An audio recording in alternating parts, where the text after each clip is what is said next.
Hello दोस्तों, welcome back once again.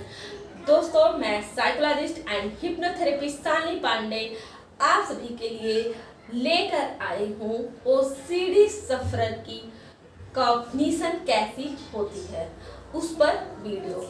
तो दोस्तों, जो ओसीडी सफरर है उनकी जो कॉग्निशन होती है, जो सोचने समझने का नजरिया होता है, वह कैसा होता है जिसकी वजह से वह ओसीडी की तरफ जाते रहते हैं और बहुत ही सीवियर लेवल पर पहुंच जाते हैं। तो दोस्तों, आज का वीडियो बहुत ही इंटरेस्टिंग और यूजफुल होने वाला है, क्योंकि उसके साथ साथ मैं उसका काउंसलिंग भी आपको करती जाऊंगी, आपको मोटिवेट भी करती जाऊंगी कि कैसे उन सब चीज़ों को आपको मैनेज करना है। तो दोस्तों, अगर अभी तक आपने मेरे चैनल को सब्सक्राइब नहीं किया तो प्लीज़ सब्सक्राइब करें, लाइक करें और कमेंट भी करें। तो अगर कमेंट करते हैं जिस टॉपिक पर अगर आप मेरा नेक्स्ट वीडियो चाहते हैं, वह टॉपिक भी आप कमेंट कर सकते हैं। तो मैं कोशिश करूंगी कि मैं अपना नेक्स्ट वीडियो जो है वह उसी टॉपिक के आधार पर बनाऊं। तो दोस्तों, वीडियो को स्टार्ट करते हैं। तो जो सबसे पहला मेंटल पैटर्न होता है, कॉग्निशन होता है ओसीडी सफरर का, वह होता है इन्फ्लेटेड रिस्पॉन्सिबिलिटी। मीन्स जो इन्फ्लेटेड क्या मीन्स हो गया कि बढ़ा हुआ। मीन्स ये जो भी चीज़ें जो भी इन्वायरमेंट में होती हैं, चाहे किसी फैमिली मेम्बर का तबीयत खराब हुआ या फिर कोई दुर्घटना हो गई या फिर अपना ही तबीयत खराब हुआ या फिर कुछ हो गया जो कि हमारे हाथ में नहीं होता है, उसके लिए भी वह खुद को रिस्पॉन्सिबल समझने लगते हैं।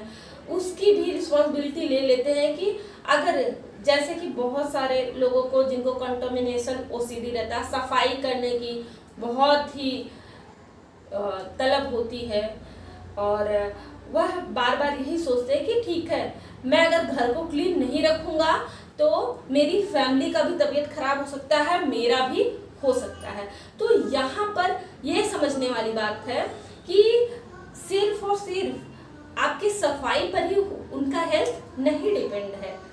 उनका जो हेल्थ है वह उनके ऊपर भी डिपेंड है। अगर वह अच्छा खाना नहीं खाएंगे, अच्छे से अपनी देख रेख नहीं करेंगे, अपना डेली रूटीन नहीं फॉलो करेंगे, तो वह भी बीमार पड़ सकते हैं या उनके साथ भी कुछ हो सकता है। रोड पे कहीं जा रहे हैं, अगर वो अच्छे से ड्राइव नहीं कर रहे हैं तो भी उनके साथ कुछ हो सकता है। तो यहाँ पर ये समझने वाली बात है कि ये सारे रिस्पॉन्सिबिलिटी आप नहीं ले सकते हैं। हर व्यक्ति का, जितने भी घर में आपके है मेंबर है, सबका अपना अलग अलग थिंकिंग पैटर्न होता है, अपना अपना बिहेवियर होता है, अपना अपना डेली रूटीन होता है।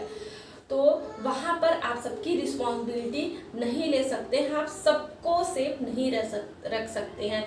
सेफ रखने वाले गॉड है, यूनिवर्स है। जो भी चीज़ें हैं आप उनके ऊपर छोड़ दीजिए।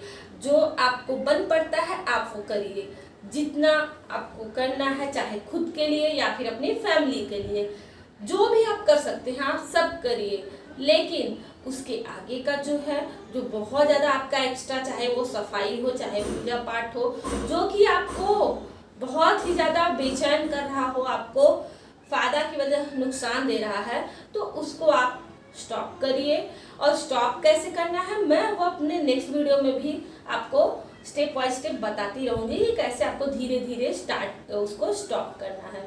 तो वहाँ पर वो गॉड को आप दीजिए, क्योंकि आप सब कुछ नहीं हैंडल कर सकते। उसके बाद आता है ओवर इम्पोर्टेंस ऑफ थॉट। अब यहाँ पे जो ओसीडी सफरर है उनका क्या थॉट, जो भी थॉट चलता है उनका पूरा का पूरा फोकस उसी पे रहता है। वो क्या करते हैं, जो जितना थॉट आता है वो उसको बहुत ही ज़्यादा इम्पोर्टेंस देने लगते हैं, बहुत ही महत्व देने लगते हैं कि ऐसा लगता है कि जैसे ये रियल हो। तो वहाँ पर ये समझने वाली बात है कि जो भी वो थॉट चल रहा है वह सिर्फ और सिर्फ थॉट है, आपके माइंड में है, न कि वह बाहर होने वाला है। बाहर आप वही करेंगे, वही होगा जो आप करना चाहेंगे। अब ये मार्कर को मैं यहाँ पे रख देती हूँ। मैं मार्कर को चाहती हूँ कि मार्कर मेरे पास आ जाए आ जाए आ जाए, लेकिन वो नहीं आएगा जब तक कि मैं अपने हाथ को उठा करके इस मार्कर को नहीं लूँगी। तो वैसे ही दोस्तों, जब चाहे आप अपने लिए परेशान हो या फिर दूसरे के लिए, अपने फैमिली मेम्बर के लिए, तो तब तक कुछ भी नहीं होने वाला है जब तक कि आप या आपकी फैमिली मेम्बर या फिर कोई भी रिलेटिव किसी भी खतरे की तरफ जानबूझकर जाएंगे नहीं। तो यहाँ पर ये जो ओवर इम्पोर्टेंस ऑफ थॉट, अब जब कोई भी व्यक्ति बहुत ही ज़्यादा ओवर इम्पोर्टेंस ऑफ थॉट, बहुत ज़्यादा अपने विचारों को जब ध्यान देने लगता है, उसको लगता है कि जो मैं सोच रहा हूँ वह रियलिटी में हो जाएगा या फिर हो रहा है, तो वहाँ पर क्या होगा, उन थॉट्स को वो रोकने की कोशिश करता है। Excessive concern about the importance of controlling one's thought, जो भी विचार आ रहे हैं उन पर वो बहुत ही ज़्यादा ध्यान देने लगता है और उस थॉट को कंट्रोल करने की कोशिश करता है, रोकने की कोशिश करता है। जैसे कि गंदगी के विचार बार बार मन में आते हो कि मैं अगर मेरे हाथ में या फिर मेरे घर में कहीं पे भी गंदगी रहेगी तो मेरे नियर वंस का जो है तबीयत खराब होगा या फिर कोई डिजीज हो सकता है। तो यहाँ पे जब ये जो थॉट आ रहा है उसको वह किसी न किसी तरीके से उन थॉट्स को रोकने की कोशिश करते हैं, चाहे तो वो कोई मेंटल एक्ट करके रोकने की कोशिश करते हैं, माइंड में ही कुछ न कुछ सोच करके उन थॉट्स को हटाने की कोशिश करते हैं, या फिर कोई एक्ट करके भी कर देते हैं, जैसे कि हाथ धोना हुआ। अब उसके बाद आता है over estimation of threats. Means हमारे सभी के लाइफ में जो हमारा लाइफ होता है वो धमकियों से भरा होता है। मीन्स हमें अपने सर्वाइवल के लिए, हर चीज़ के लिए थोड़ी बहुत डिफ़िकल्टी का सामना करना ही पड़ता है। हमारे लाइफ में हमेशा अप्स एंड डाउन रहता ही है। किसी भी चीज़ के लिए, जब कोई कितना भी अमीर हो, अगर उसका बच्चा स्कूल में है तो उसको भी पढ़ना पड़ेगा ही, पूरे साल उसको स्टडी करना पड़ेगा, तब जाके वह कहीं पे पास होगा और फिर वो हैप्पी फील करेगा। फिर 1 ईयर वो पढ़ेगा, फिर उसके बाद वो पास होगा, फिर वो हैप्पी फील करेगा। वैसे ही हमारे लाइफ में हर छोटी मोटी परेशानियां हम आती रहती हैं। तो उन परेशानियों को जो ओसीडी सफरर होते हैं, जिनको ओसीडी की बीमारी रहती है, वह क्या करते हैं, एक मैग्नीफाइंग ग्लास लगा के, चश्मा लगा के देखते हैं। मीन्स किन्हीं भी छोटी मोटी धमकियों को भी वो बहुत ही बड़ा समझ लेते हैं। जैसे अगर किसी भी व्यक्ति के माइंड में बीमारी का ख्याल आ रहा है कि मेरे हाथ गंदे हैं, मेरे फैमिली में किसी का तबीयत खराब हो जाएगा, तो ये दोस्तों ये छोटी मोटी बात है। फैमिली में किसी का भी तबीयत खराब हो सकता है, अगर खराब हो सकता है फिर वो ठीक भी हो जाएगा, उसको ट्रीट किया जाएगा, वह ठीक भी हो जाएगा। तो जो छोटी मोटी प्रॉब्लम्स है, ऐसे लोग जो होते हैं, जो ओसीडी सफरर होते हैं, वह उसको क्या करते हैं, बढ़ा चढ़ा कर देखते हैं। जो भी प्रॉब्लम्स होती है उनको लगता है कि बहुत ही बड़ा है। तो यहाँ पर ओवर एस्टिमेशन नहीं करना है, अपने लाइफ को बहुत ही लाइटली लेना है, हल्के में ही लेना है। मीन्स हमारी लाइफ में प्रॉब्लम्स आएंगी, जब प्रॉब्लम्स रहेगा, जब आप उन प्रॉब्लम्स को डील करके आगे निकलते हैं, तो जो हैप्पीनेस मिलता है वह और किसी चीज़ में नहीं। तो जैसे आप एक गेम खेलते हो, आप चाहे ओसीडी सफरर हो या फिर एक कोई भी जनरल व्यक्ति हो, आप मेंटली फिट हो, अगर आप ये मेरा वीडियो देख रहे हैं तो आपने भी लाइफ में ज़रूर गेम खेला ही होगा, चाहे तो लूडो कार्डबोर्ड पे खेला हो या फिर मोबाइल में खेल रहे हो। तो उसमें क्या होता है कि गेम खेलते हैं, एक लेवल हम जब तक खेलते रहते हैं, हम थोड़ा स्ट्रेस में रहते हैं कि अरे क्या होगा, मैं जीत पाऊंगा या नहीं।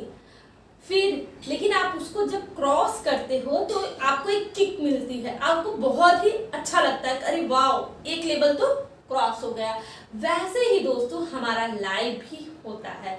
इसमें जो भी प्रॉब्लम्स आते हैं उनको आप डील करिए और डील करने के बाद उनसे सीख लीजिए, फिर उनको छोड़िए और जो भी प्रॉब्लम्स को आपने डील किया है उससे खुद को भी मोटिवेट करिए। आपने अपने लाइफ में भी बहुत सारी चीज़ों को डील किया भी होगा, क्योंकि आप अगर मेरा ये OCD का वीडियो देख रहे हैं तो ज़रूर है कि आप एडल्ट होंगे। आपने अपने लाइफ में बहुत सारी चीज़ों को क्रॉस करके, चाहे वो स्टडी हो, अपना फैमिली इन्वायरमेंट हो या जॉब हो, सब कुछ क्रॉस करके तो कहीं न कहीं किसी चीज़ में फंस करके, कहीं न कहीं किसी बात को लेकर के आपका मेंटल पैटर्न जो है, कॉग्निशन कहीं न कहीं गड़बड़ हो गया है। इस वजह से आप इस ट्रैप में फंस गए हैं OCD के। लेकिन आप अपने पास्ट लाइफ के एक्सपीरियंस को भी याद करिए कि कैसे कैसे कहाँ कहाँ आपने खुद को जीता है, अपने प्रॉब्लम्स को पीछे किया है और उससे आप आगे निकल चुके हैं। तो यहाँ पर उसको याद करिए और आगे बढ़िए। अब आ गया इंटॉलरेंस ऑफ अनसर्टेनिटी। जो OCD सफरर रहते हैं वह अनसर्टेनिटी को एक्सेप्ट नहीं कर पाते हैं। मीन्स कि लाइफ अनसर्टेन है, मतलब लाइफ का कुछ कहा नहीं जा सकता कि आपकी लाइफ में क्या प्रॉब्लम आ सकती है। जैसे कि हम कहीं रोड पे जा रहे हैं तो हो सकता है कि कुछ गड़बड़ हो जाए या फिर कोई किसी को ठोक दे। तो ये सब चीज़ें जो है वो एक OCD सफरर नहीं बर्दाश्त कर पाते। उनको लगता है कि नहीं ऐसा नहीं होना चाहिए। फैमिली मेंबर है तो हो सकता है कि फैमिली मेंबर में किसी का थोड़ा तबीयत खराब ही हो सकता है, लेकिन जो OCD सफरर रहेंगे उनको इन सब चीज़ों से बहुत ज़्यादा डर लगता है कि नहीं ऐसा नहीं होना चाहिए, घर में किसी का तबीयत खराब नहीं होना चाहिए। तो दोस्तों लाइफ हमारा जो है वह अनसर्टेन है। मीन्स कहा नहीं जा सकता कि आपको किस पड़ाव पर क्या मिल जाएगा, क्या आपको डील करना पड़ेगा। तो सबसे बड़ी चीज़, अगर आप कुछ नहीं कर पा रहे हैं तो लाइफ जैसा है वैसे ही उसको चलने दीजिए, क्वालिटी ऐड करिए और फिर अपने प्रॉब्लम्स का सलूशन देखिए और फिर आगे निकलते रहिए। ना कि अपने हर चीज़ को सर्टेन बनाने की कोशिश करिए, निश्चित बनाने की कोशिश करिए, क्योंकि लाइफ जो है वह निश्चित नहीं है। वह कोई भी कितना भी प्रिडिक्शन करता हो, भविष्यवाणी करता हो, लेकिन हमारी लाइफ हमारे कर्मों के हिसाब से चेंज होती रहती है। अगर आप एक OCD सफरर हैं तो डेफिनेटली अगर आप इन सारे जो भी मैं वीडियो बना रही हूँ अगर आप उसको फॉलो करेंगे तो आप OCD से बाहर आ जाएंगे। तो ये आपका हो गया कर्म। तो आप जैसा कर्म करेंगे वैसा ही आपको रिजल्ट मिलने वाला है।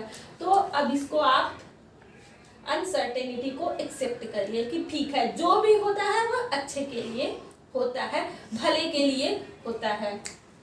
उसके बाद आता है परफेक्शनिज्म।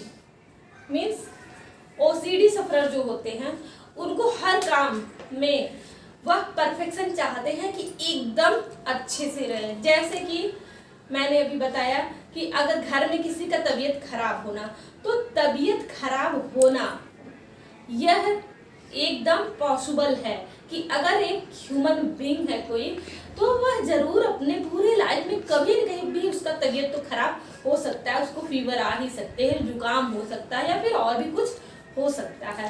तो आप परफेक्शन की तरफ नहीं जाइए, उसको एक्सेप्ट करना है कि ठीक है हमारी लाइफ ऐसे ही है। और आपके लाइफ में जो भी, जैसे कभी कभी बहुत सारे लोगों को ये अपने कोई फाइल मेंटेन कर रहे हैं या फिर अपने खुद की पर्सनालिटी को लेकर के कि मेरे अंदर ये कमी है, उसको लेकर भी वह बैठे रहते हैं या उसको लेकर भी OCD पाल लेते हैं। तो दोस्तों कोई भी परफेक्ट नहीं होता है और हर व्यक्ति के अंदर कुछ न कुछ एक ऐसी क्वालिटी होती है जो कि हर इंसान से, एक दूसरे इंसान से बेटर होता है, अच्छा होता है। तो दोस्तों आप अपने उस क्वालिटी को पहचानिए और उस पर वर्क करिए, ना कि जो आपके हाथ में नहीं है, आप जो नहीं कर सकते उस पर फोकस करिए। तो दोस्तों अब यहाँ पे परफेक्शन का जो है वह भी कीड़ा आप अपने माइंड से निकाल छोड़िए, क्योंकि कोई भी इंसान परफेक्ट नहीं होता है।